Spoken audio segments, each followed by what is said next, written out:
Hello everybody, welcome back to ESL English Lessons. In today's video, let's discuss a very short article which is titled Platform Ticket Price Hiked to 30 Rupees till October 9. Okay, that is the title, and let's look at the article, and let me read this article for you. The price of a platform ticket at the Vijayawada railway station has been increased to 30 rupees from 10 rupees temporarily in view of the Dasara festival rush. The railway officials said, in anticipation of a huge crowd of travelers and accompanying non-travelers at the railway station, the platform ticket price would be increased to 30 rupees from 12 a.m. on September 30 to October 9. The price hike is to regulate the flow of public entering the platforms, the release said. Okay, let's discuss the article. Actually, in terms of vocabulary and one grammar item from this article. Okay, let's look at the vocabulary first. Now, the first word here is hike. Of course, this hike is used both as a verb and as a noun. In the first paragraph, it is used as a verb, and in the second paragraph, it is used as a noun. Okay, let's discuss this as a verb first. Hike is a verb. It means to increase price, wage, salary, taxes, etc. Now, you often hear about software employees talking about this one. They say that their salary has been hiked, or the company has hiked their salaries. Okay, now the price of a platform ticket at the Vijayawada railway station has been increased. Now, here in this particular paragraph, the price has been increased. This sentence is in passive voice. So, by the way, if you want to know what passive voice is, what active voice is, I have made a video and you can check this out there. So in the video, I'll leave a link in the cards above. Okay, you can watch that and then get a better understanding of passive voice and active voice. Now, the price has been increased. This sentence is in passive voice because in passive voice, our prime focus is on what happened or what has happened to something, but not who has done it. So we are not worried about who has done that work. So what happened or what has happened is important here. Now, the price has been increased. Now, if you try to write this in passive voice, this is what we get. The railway department has increased the price. Here, I have taken the railway department as the subject. We can take railway officials. If you say the railway officials, the subject becomes plural, then you have to use have in place of has. Here I have used has in this sentence because the railway department is considered singular. So the railway department has increased the price. And this is the active voice. Here my focus is on who has done it, who has increased the price. The agent, the doer of the action, the railway department. Okay, let's move on. And would you like to try a sentence like, I have given the active voice, they have painted the walls. So don't worry, if you don't know, just give it a try and I'll give you the answer. I'll give you a 5-second pause.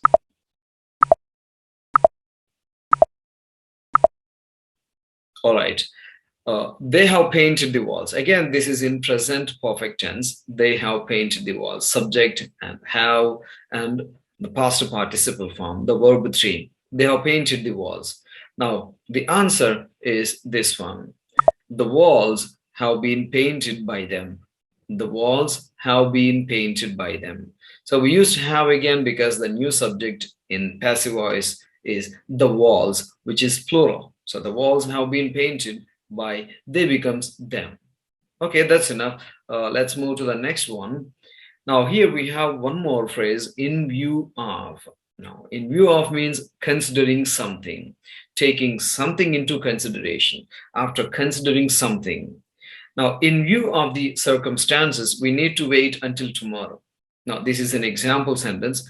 The meaning is, if we consider what is happening now, if we consider the situation now, we need to wait until tomorrow.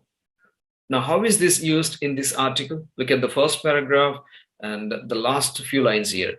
In view of Dasara festival rush. in view of, considering the fact that there is going to be a heavy rush at the railway stations during Dasara festival, the government officials took this decision. Let's move further.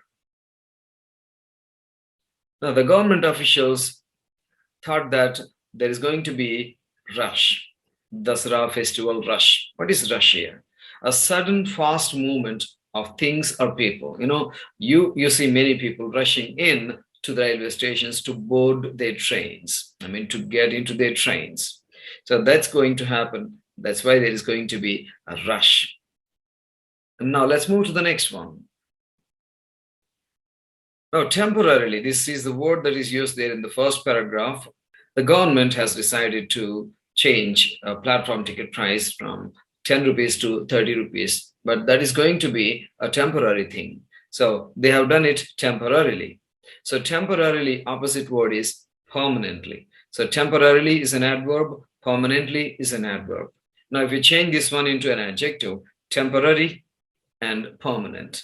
Temporary, permanent, temporarily, permanently. Okay, let's move to the next one. Now here, in anticipation is used. In anticipation means with expectation. Sometimes we expect something to happen and we wait for that to happen. Sometimes we wait, sometimes we just expect. And then we say in anticipation, like here the government officials said this in anticipation of a huge crowd at railway stations. They expect that there is going to be a heavy crowd at the railway stations. So in anticipation, hope you have understood. Let's move further. Now here we have got huge crowd there, huge, and the opposite is small. Huge means big, very large, and small is the opposite word. And the next one, regulate. Now the railway officials took this decision to change the price, to hike the price from 10 rupees to 30 rupees in order to regulate, in order to control the flow of people here. Now, what naturally happens is if a person is going to start a journey, maybe by boarding a train in a railway station, there's going to be at least one person that is accompanying that person, that goes with that person in order to see off, in order to say goodbye to that person. Sometimes there may be more than one person, and in that case, the railway stations are going to be crowded. So in order to avoid this, in order to regulate the flow of crowd, the government took a decision like this. Okay, so that's it. I hope you have understood everything. If you still have anything to discuss, use the comment section below. I would love to read your comments and then respond to them. And thank you very much for watching this video. Please hit the like button, share this video as much as possible, and don't forget to subscribe if you are new here, and activate the bell icon so that you can receive the notifications as soon as I publish a new video. Thank you very much.